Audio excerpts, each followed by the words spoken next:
Well, Tuesday night, Wednesday morning, week 14.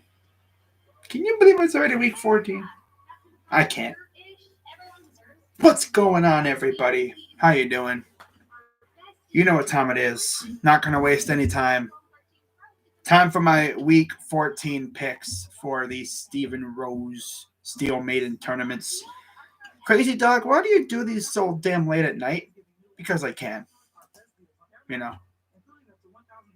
But let's freaking get it. So I'm going to jump right into it.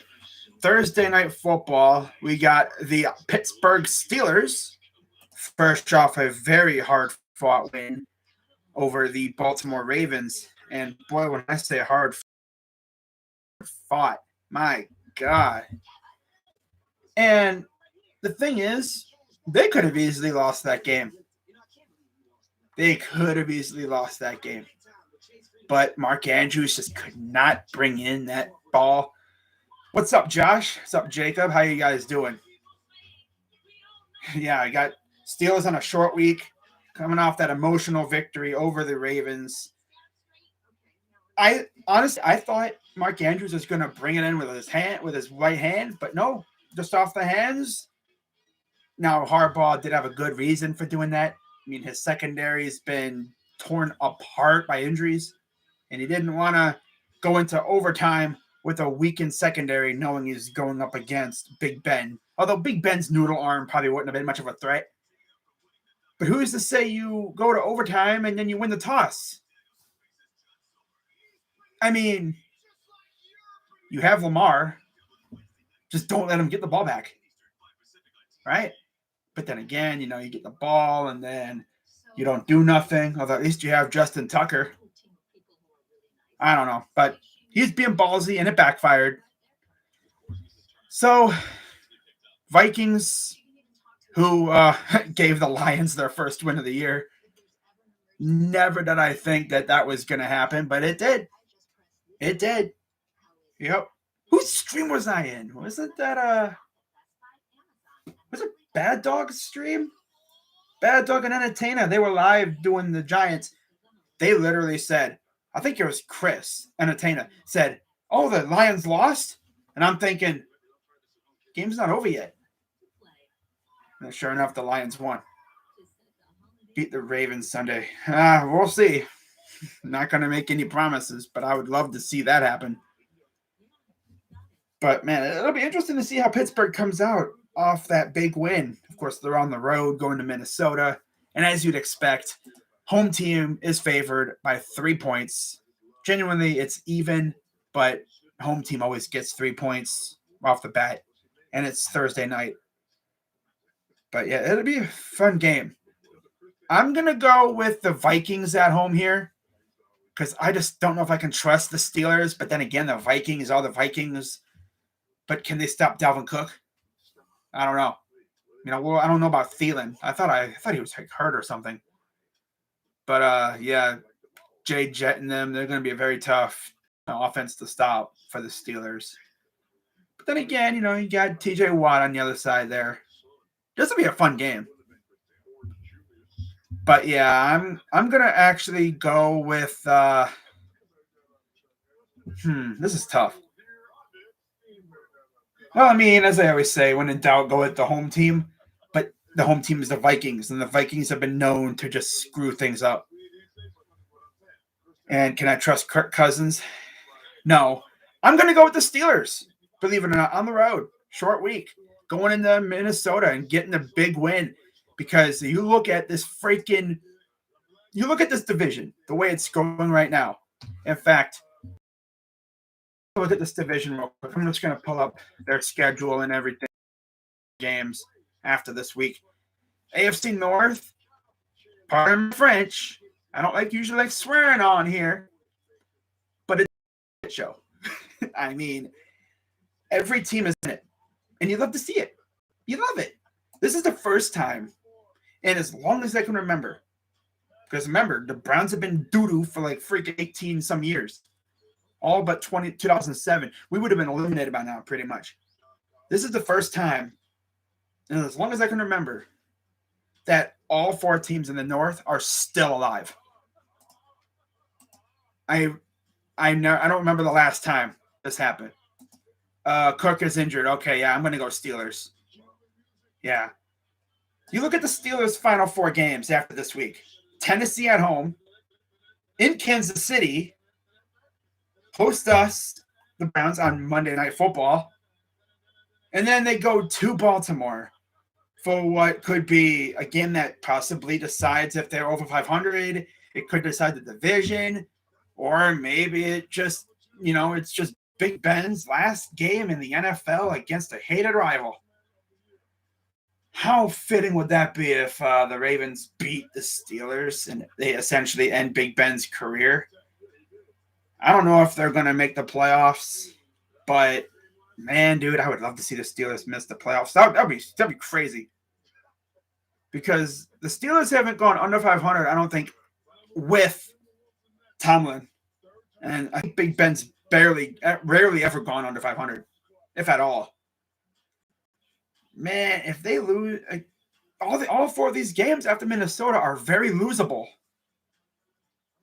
Like, they could lose all 4 games with the way they play. Oh my God. I'd be scared if I was a Steeler fan right now. I'd be scared. And then, if you're wondering how the division over in okay, let's look at the standings.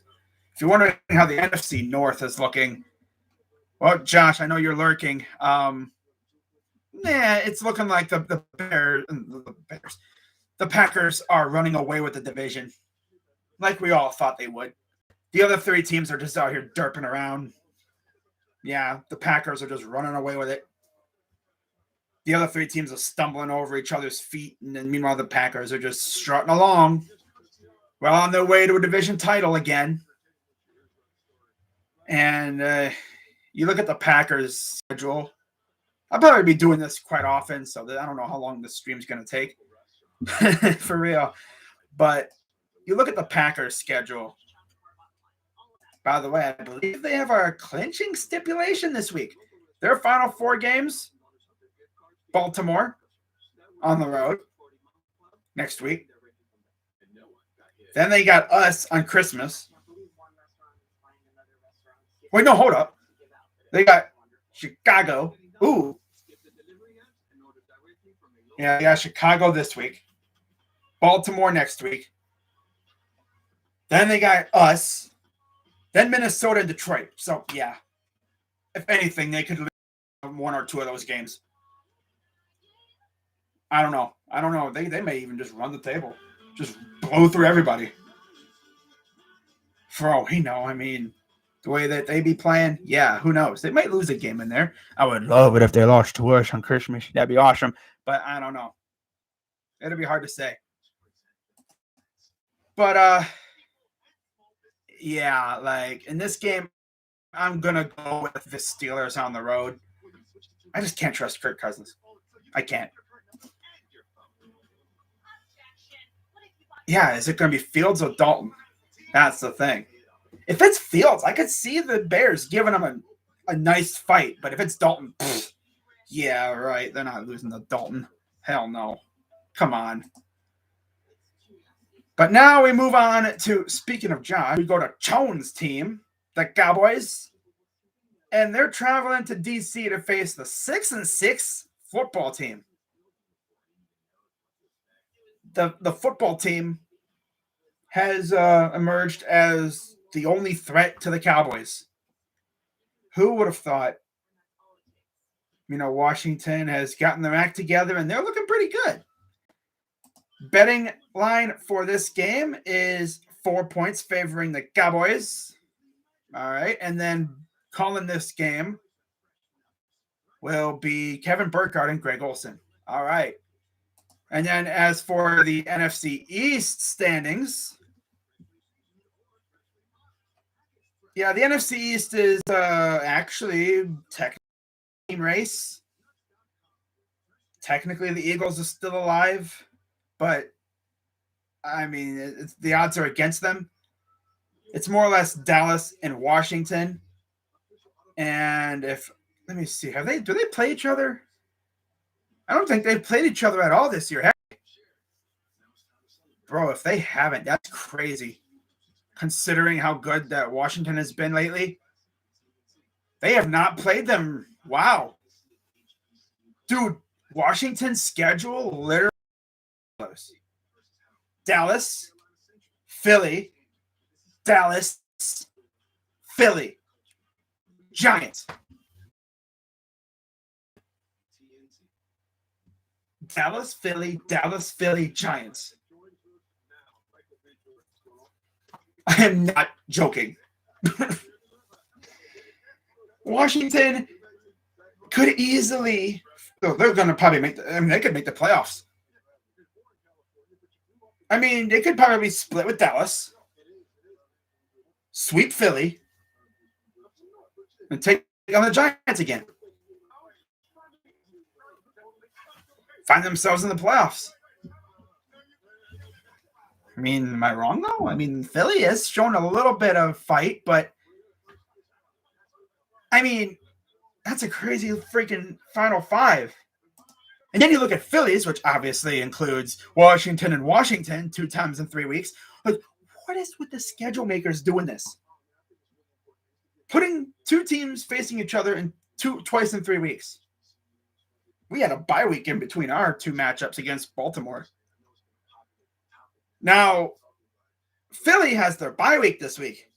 So they have a little extra time to prepare for Washington. But they go Washington, New York, Washington, Dallas. So Philly's got a tough task. I mean, who knows what will happen with the Washington matchups. New York beat them earlier this year, and Dallas is Dallas. Man, this is going to be a fun ending for the NFC East. Then, of course, the Giants are probably going to be going for a new coach again. I know Chone is loving it. Oh, man, it's so funny because, I'm always talking about the NFC East, but Giants fans before the season, they were talking like, oh, yeah, we're going to win 10 games. And I'm thinking, you might be able to. Good roster, decent coaching staff. Joe Judge has, I guess, the fan base bought in a little bit. As it turns out now, he apparently is like a snake oil salesman. That dude was capping big time.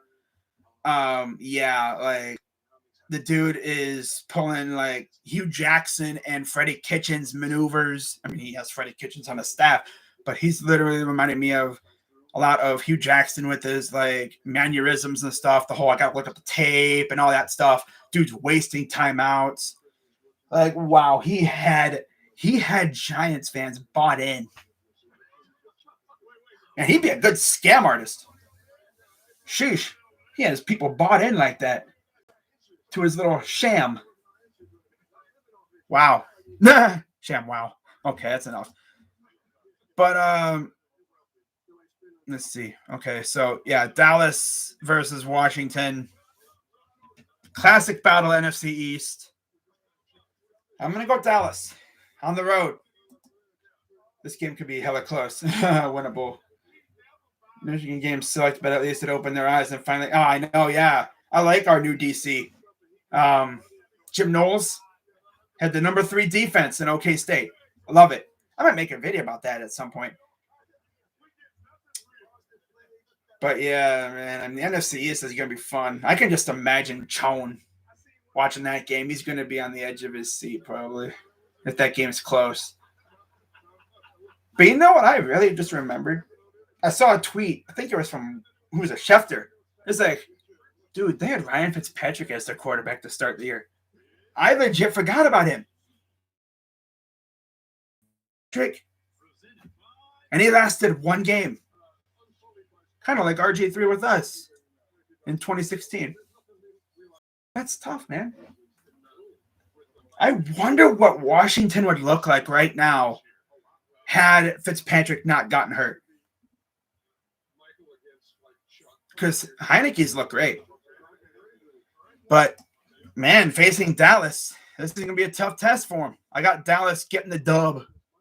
And they're going to go to 9-4 and give themselves a little bit more of a cushion in the NFC East.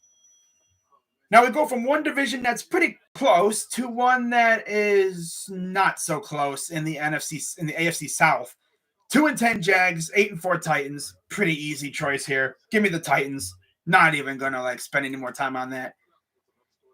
The line is 9 points favoring the Titans, and calling this game is, where's it at? Oh, Spiro Ditas and Jay Philly. Gee, I wonder how you could tell. Oh yeah, they have the freaking, the crew that always calls the bad games.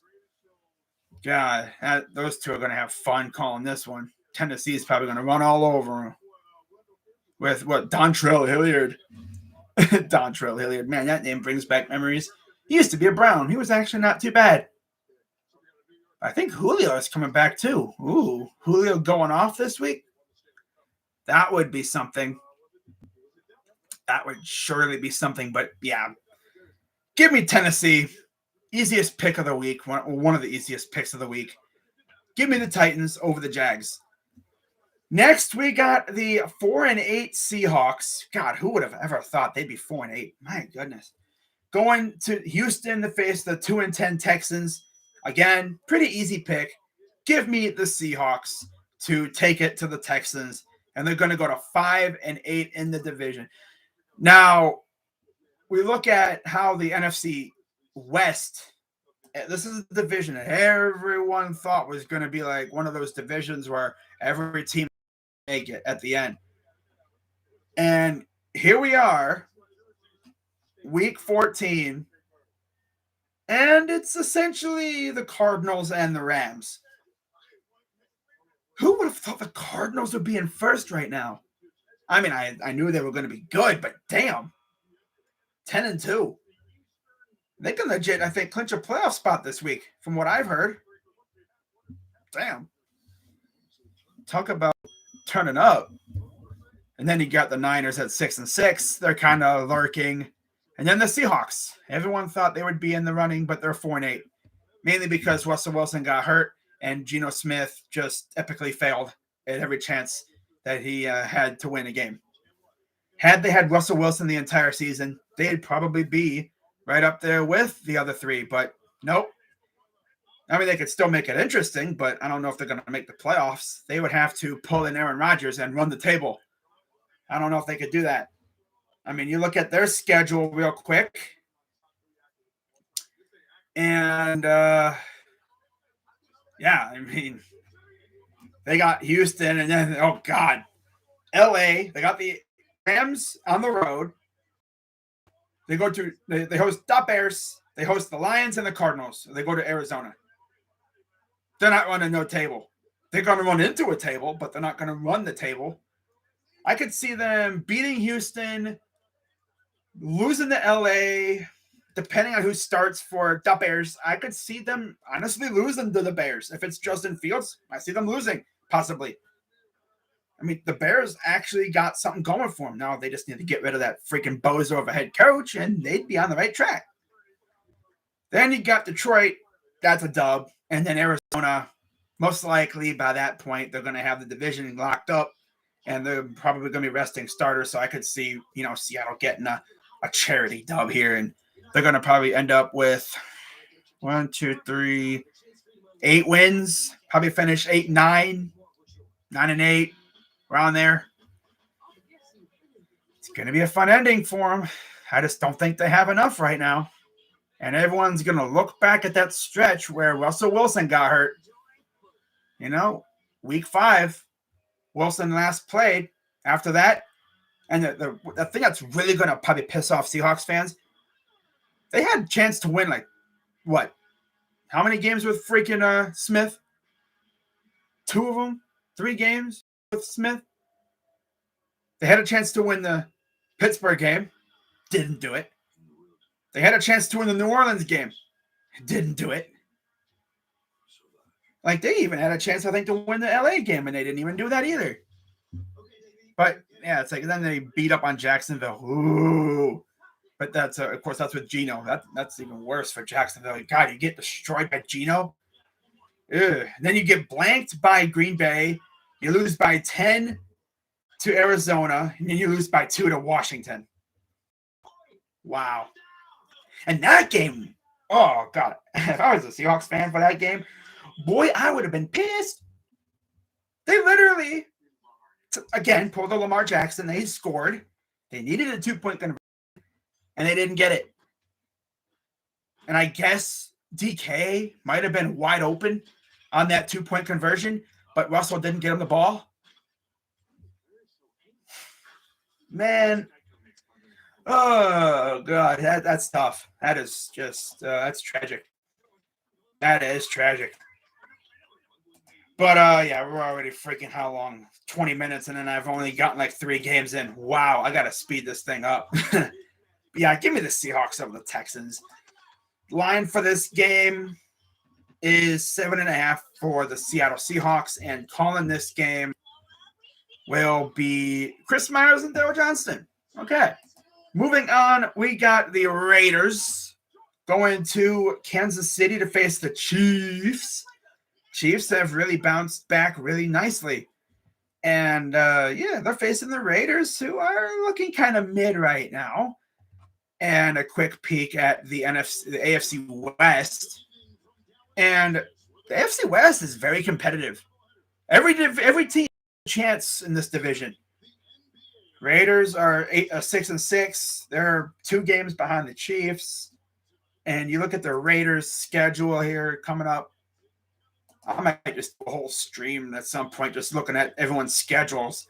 But, yeah, the Raiders got Kansas City, us, Denver, Indy, and LA, the Chargers. So they have a legit chance to maybe make some noise. Kansas City, on the other hand, their schedule looks like, again, it's going to be tough because you got Vegas, then, of course, LA on the road, host Pittsburgh, go to Cincy, and then go to Denver. Wow, so you end the year 2 straight road games. Ooh. That should be fun. It's not going to be easy for Kansas City, though. I can tell you that much. But the betting line for this game is 9.5 for the Chiefs. And I just got to go I got to go Kansas City. I have to. They're looking really good right now. I mean, they're on a nice little streak. Ever since they got blown out by Tennessee, they have just won they've won 5 straight. It's like they getting blown out by Tennessee. In Tennessee woke them up. Because now they're just whooping up on everybody. They beat the Giants, yeah, by 3, but the Giants derped, of course. They go and they beat Green Bay. They go to Vegas and whoop up on I almost said Vikings. What? The Raiders. And then they go and beat Dallas, which is very impressive. And then they come out and they take down Denver coming off the bye, 22-9. Now they got Vegas again. So we'll see if they can do what they did to Vegas before again, which maybe Vegas sneaks up on them here. Never know. That would definitely make things spicy in the AFC West. But it's just really hard to see the Raiders winning this game on the road, too. But yeah, give me Kansas City. And then calling this game will be Ian Eagle and Charles Davis. All right, cool. Next, we got the Saints at 5-7 facing the Jets, who are 3-9. And I'm not going to look at their schedules because these teams are essentially they're on the outside right now. They're not really a threat to make the playoffs. And Saints are in last. But the crazy thing is, you get Bucks right here. All right, 9-3.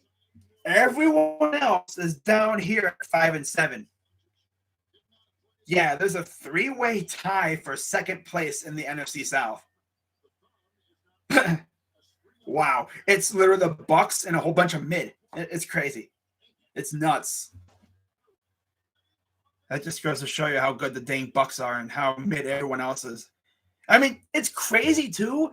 The Panthers were 3-0 at one point, and everyone was saying, oh, my God, Sam Darnold's back. Oh, my God, look at Sam Darnold. Since then, they've won 2 games, and McCaffrey's out for the year again. That dude just cannot stay on the field, man. God. I'm never drafting him in fantasy ever again. I can't trust him. I cannot trust him to stay healthy. Man. That dude's looking like not a bust, but a flop in fantasy. Can't trust him to stay healthy. But dang, man. I mean, yeah. I'm going to go with the Saints to win this game because the Jets are the Jets. I mean, never underestimate the Jets, but yeah, I'm going to go Saints to win this game. Pretty easy pick for me. And then calling this one will be, where's it at? You know, it's always fun trying to find the games on here. It will be Catalan and Lofton. And then the betting line is 5 in favor of the Saints. Okay, who cares? Next, we got the other two derpy teams in the NFC South, the Falcons and the Panthers facing off in Carolina. Doesn't really matter who wins this game. I'm going to actually go with the Carolina Panthers to pull it off at home because when in doubt, go with the home team. And the betting line for this one, let's see if I can find it. It's always fun trying to find these dang games. It's right here. 2.5 favoring the Panthers. And calling this game on Fox will be Kenny Albert and Jonathan Vilma. All right. Next, we got, we got my game. 8-4 Ravens coming to face the 6-6 Browns who are coming off our bye week.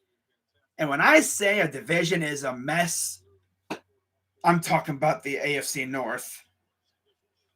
We're 5 weeks away from the end of the season right now. Every team is in the race.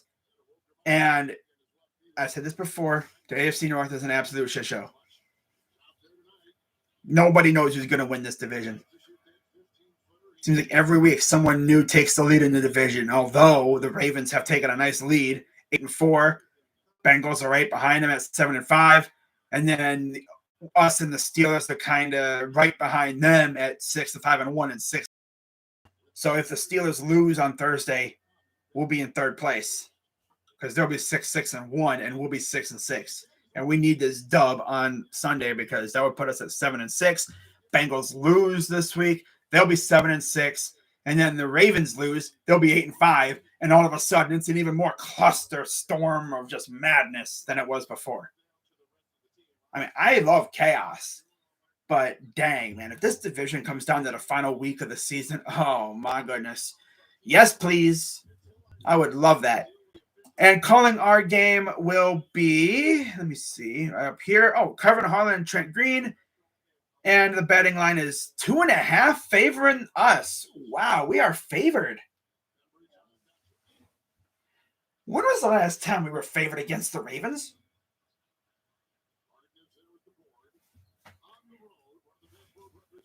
I don't even remember the last time we were favored against them. It's at home. No more than Humphrey. Although I'm pretty sure a lot of their other injured players may be back. But, man, I said this in my preview. I need this offense to wake up this week. Because I swear on everything, and I mean this, if we waste another Joe Woods defensive masterclass, because last week was awesome, 4 turnovers, and you only get 3 points off of those turnovers. Man, when I saw that, bro, I wanted to freaking just punch a hole in my wall. I mean, like, come on, Baker, you got it. You can be better than that. Really? And then to make things even more complicated, we may not have our tight ends this week. We may have a whole different tight end room because Harrison Bryant's out with an injury, got hurt in that last Ravens game. And then Steven Carlson and David Njoku are on the illness list. Now David Njoku tweeted, I don't feel nothing. It's like, boy, you don't have to feel nothing. You tested positive or something, unless he's a close contact. Man, if we don't have those 3 out there, I expect maybe some Chubb and Hunt in the backfield at the same time to mitigate. That'd be great because I can't trust our tight ends. You know, I mean, of course, Njoku's having a great year, probably the best year of his career. And look at this. Not even the injury bug. It was the actual bug. Is like, hello, I'm here to ruin your week. But yeah, I'm going to go Browns here. I'm going to go Browns. I mean, you look at the Ravens defense, they are beating that up. And as long as our offense has a pulse, I like our chances. If Joe Woods can just build off his game plan from last week, and if we can just prevent a freaking YOLO ball to Mark Andrews, we'll be fine. But that's asking an awful lot, considering we love to give up YOLO balls to freaking tight ends, especially Mark Andrews. If you're wondering what the heck's a YOLO ball, well, think about it, all right? You know, you have Lamar on the run, and then he just pretty much says, F it. Mark Andrews is down there somewhere and just heaves it. He does that, I think, every time against us. Last year, it wasn't even Mark Andrews. I think that was Hollywood Brown. He did that against us. When we had him on the ropes, 4th down, all we needed was a stop and we win the game. Remember that? That was the game when Lamar went to the bathroom, apparently. He says he wasn't doing that, but we all know he was doing that. It became a running gag in the NFL Twitter and everything for like the next 2 weeks. Every time he left the game, oh, he's just taking a dump. Yeah. And then, of course, you know, Trace McSorley came in and got hurt. What is with us injuring backup quarterbacks? That happened to us a couple years ago with the Steelers. I think it was Dennis Dixon or something was in the game. God, that's a name I haven't heard in a while. Oregon fans would be like, you remember him? It's like, yeah, we heard him. You know, he got hurt, and then Big Ben came in there, and he tore us up. Of course. But, yeah, I'm going to go Browns in a pretty low-scoring game. I think we get the win, and we go to 7-6 on the year. Nice. All right, moving on. We got one of the least appealing games of the week. Giants and Chargers in LA. Give me the Chargers. No questions asked. Giants are trash. And essentially, they're just like one more loss closer to getting rid of Joe Judge. And it's a 10.5 point favorite for the Chargers. And by the way, possibly no Daniel Jones. So, yeah, give me the Chargers. And no, go Chargers, go. And calling this game will be Adam Amin and Mark Schlereth. All right, there you go. Yes, sir. Yeah, give me the Chargers. Yeah, I'm not picking the Giants, especially if they have Jake Fromm starting. Because Mike Glennon might have a concussion or something, and then Daniel Jones has a neck injury. They might be starting Jake Fromm. Yeah, give me the Chargers. Next, we got the 405. That's a 405 start, too. Nice, because out west, obviously. Next, we got the 1-10-1. Yeah, 1-10-1 Detroit Lions facing the 6-6 Denver Broncos in Denver. Lions are feeling pretty good. They got a dub for the first time this year. And, well, almost a year. I think it was almost a full 365 days since their last win. So that's nice. Good for you. Now you go to Denver to face the Broncos. And the betting line for this game, for my bettors out there, it's not even in here. No, there it is. Okay. It's 8.5 points favoring the Broncos. I was going to say, why did they take it off? But it's there. 8 points for the Broncos. And then calling this game will be Kevin Kugler and Mark Sanchez. Next, we got the 425 slate. Only 2 games again this week. 6-6 49ers, 7-5 Bungles in Cincinnati. And I know my guy Roger is excited for this game. And the betting line for this game is 1 point for the Bungles. Ooh. And calling this game will be Greg Gumbel and Adam Archuleta. Yeah, this game's on CBS, FYI. And I want to say the Niners win this game. I really do. I want the Niners to win, but I can't trust them. I just can't. And with that being said,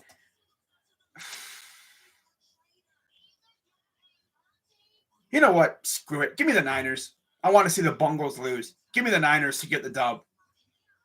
Yeah.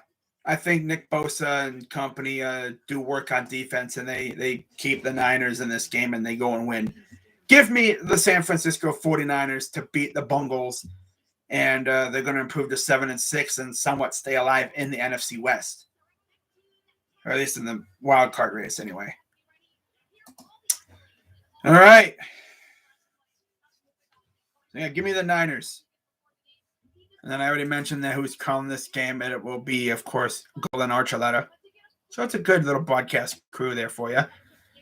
Next, we got the 7-5 Bills facing the Tampa Bay Buccaneers, who are 9-3. And the line for this is 3.5 for the Bucs. I think it'll be a really close game. Could go either way, but I cannot doubt Tom Brady. And the game will be called by Jim Nantz and Tony Romo. So, of course, this is the game of the week. And when it comes to my pick, I'm going to go with the home squad. Give me the Buccaneers to get the big dub at home. And they're going to go to 10-3. All right. I don't know if Josh is still watching, but now it's time to talk about Sunday Night Football as we got the 4-8 Bears going to Lambeau to face the 9-3 Packers, who, as I mentioned earlier, are essentially running away with the NFC North. And I don't know who's starting at quarterback, but it doesn't really matter. I mean, the Packers are the Packers. Aaron Rodgers mentioned it earlier this year. I own you.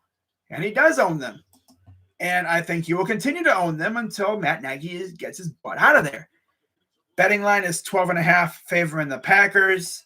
And calling this game, of course, will be the usual Sunday night crew of, I think it'll be Michaels and Collinsworth, although who knows, maybe Tarico will jump in this week. That'd be pretty cool.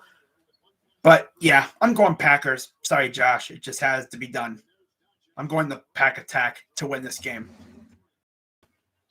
Next, and wrapping it up, Monday Night Football, we got a pretty good matchup this week.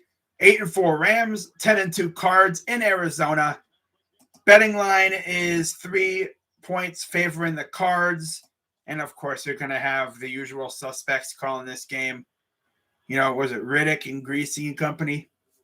This would be a fun game to do if you're streaming this game. I think this is going to be a basketball game, so I don't know if I'm going to be watching this game. But this game could be – it's going to be very close.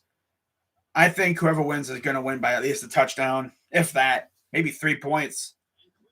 But I'm going to go with the home team Cardinals to get this win. Although I could very well see the Rams getting that series split. I'm going to go Cards. They're really good. And they don't give me any reason to believe that they can't win this game. So give me the Arizona Cardinals to get the huge dub at home. And they go to 11-2 on the year. Wow. How about that? The Cardinals 11-2. That's insane. That's freaking nuts. They're 11-2. Wow. But yeah, give me Arizona to get the big, huge, like monumental W in their division.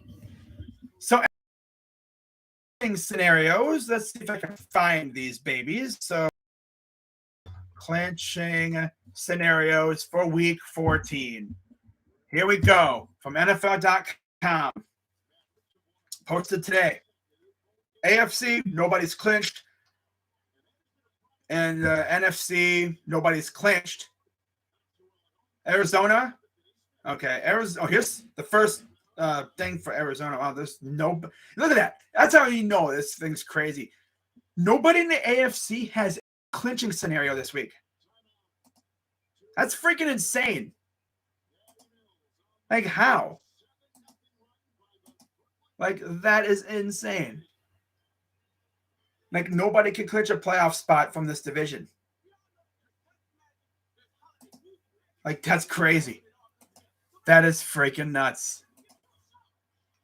But Arizona, they can clinch a playoff berth with a win or tie, or a Minnesota loss or tie, and a San Fran loss, or a Minnesota loss or tie, a Saints loss or tie, and a Carolina loss or tie, or a San Fran loss, a New Orleans loss or tie, and an Atlanta-Carolina tie.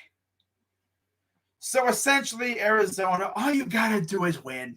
In the words of the great Al Davis, just win, baby. Right? That's all you got to do is win. That's all you got to do. Just win. Don't make it any harder than it has to be. Just win. Now we go to the Green Bay Packers. They clinched the NFC North with a win, a Minnesota loss or tie, or a tie and a Minnesota loss. And they can clinch a playoff berth with a win, a New Orleans loss or tie, and a San Fran loss, or a win, a New Orleans loss or tie, a Rams loss, and a Niner tie. So essentially, again, pretty much just win and hope that Minnesota loses. So you know they're going to be rooting hella hard for the Steelers this Thursday. Because if the Steelers win, all the Packers got to do is win. That's simple. And then we go to the Bucs. They clinched the NFC South with a win, a New Orleans loss or tie, and a Carolina loss or tie. And they can clinch a playoff berth with a tie, a Carolina loss, and a New Orleans loss, and a Minnesota loss, and a San Fran loss or tie, and a Washington loss or tie. So, yeah, they need a lot to happen. And that's a tie, yeah. Tampa Bay tie. And then, like, a bunch of other teams lose. So, again, you win, and you just deal with whatever else happens. But they got all day pretty much to wait. So, that'll be fun. But those are all the ramifications this week. Should be a fun week of football. So hope you guys are ready. And that's going to wrap it up. Let me just do a quick rundown of my picks. So I'm going Steelers, Cowboys, Titans, Seahawks, Chiefs, Saints, Panthers, Browns, Chargers, Broncos, Niners, Bucks, Packers, Cardinals. Booyah. All right. That's going to wrap it up for my picks. Shout out to everybody. I'm heading out of here. Have a great night. And might see you tomorrow for Cavs and doubles. By the way, Cavs are favored against the Bulls too. Kind of shocked me. We'll see what happens. I'm Crazy Dog. And I'm out. Bye. Browns, baby. Yes, sir.